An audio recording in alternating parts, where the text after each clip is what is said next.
আমরা আজকে রান্না করছি পাবদা মাছের তেল ঝাল। প্রথমে কড়াইতে তেল দিয়ে কালো জিরে ফোড়ন দিয়ে আলুটাকে ভালো করে ভেজে নিতে হবে।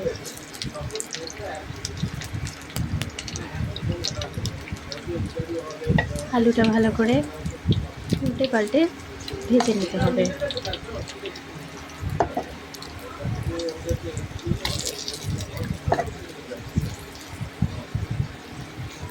আলুটা ভাজা হচ্ছে।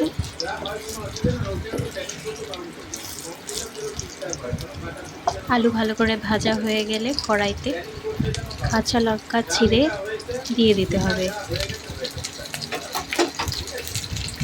আপনাদের স্বাদ মতনই ঝালটা দেবেন। দিয়ে আরও একবার ভালো করে নাড়াচাড়া করে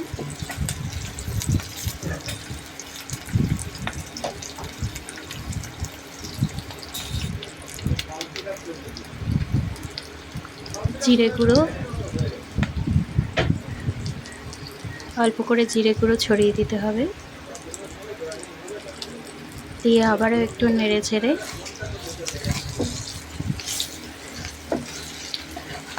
ভালো করে নাড়তে হবে। নেড়ে ছেড়ে মাছগুলোতে এদিকে আমরা নুন হলুদ ভালো করে মাখিয়ে নেব।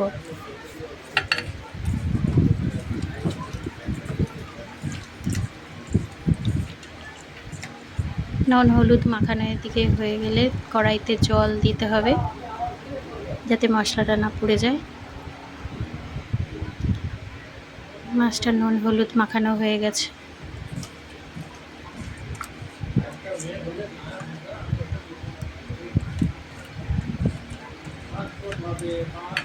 নুন হলুদ মাখিয়ে রাখছি। এদিকে কড়াইতে জল দেওয়ার পরে একটু হলুদ গুঁড়ো ছিটিয়ে দিতে হবে। দিয়ে ভালো করে নেড়ে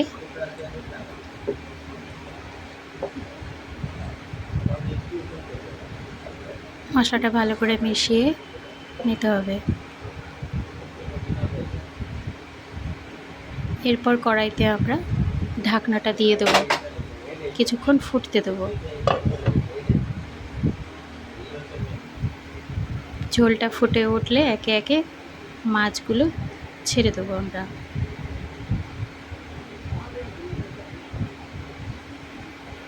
একে একে মাছগুলো ছেড়ে দেওয়া হচ্ছে।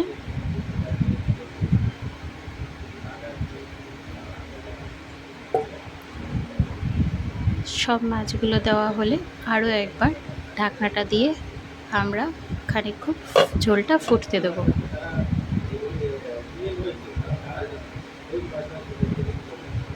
ঝোলটা ফুটে উঠলে একটু নুন স্বাদ মতো নুন ছড়িয়ে দেবো। স্বাদ মতো নুন ছড়িয়ে দেবেন।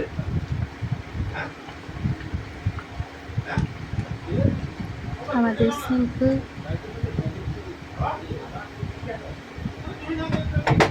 ঢাকনাটা দিয়ে দিই।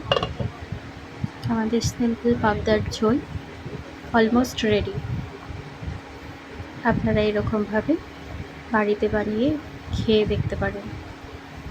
কেমন লাগলো আমার আজকের এই রান্নাটা কমেন্টে অবশ্যই বলবেন।